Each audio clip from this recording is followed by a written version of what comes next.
జగిత్యాల జిల్లా ప్రముఖ పుణ్యక్షేత్రం కొండగట్టు జంజన ఆలయం చిన్న జయంతి వేడుకలకు సిద్దమైంది. 3 రోజుల పాటు నిర్వహించే వేడుకల్లో భాగంగా ఆలయాన్ని విద్యుత్ దీపాలతో అలంకరించారు.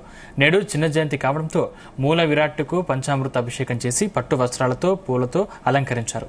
సుమారు 1,00,000 మంది వరకు హనుమాన్ దీక్షాపరులు మాల విరమణ చేసే అవకాశం ఉండడంతో పెద్ద ఎత్తున ఏర్పాట్లు చేశారు. క్యూ లైన్లలో ప్రత్యేకంగా బారికేడ్లు నిర్మించారు. జయంతి ఉత్సవాల సందర్భంగా కోనేరులో నీటిని నింపడానికి మిషన్ భగీరథ అధికారులు 25 లక్షల లీటర్ల నీరు సిద్దం చేసినప్పటికీ సమన్వయ లోపం కారణంగా కోనేరులో నీటిని నింపకపోవడంతో మురికి నీటిలోనే భక్తులు స్నానాలు చేస్తున్నారు. సరిపడా టాయిలెట్ సౌకర్యం లేకపోవడంతో మహిళలు తీవ్ర ఇబ్బందులకు లోనయ్యారు.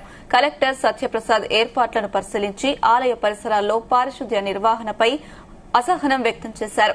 ఎలాంటి చెత్త ఉండకూడదని అధికారులను ఆదేశించారు.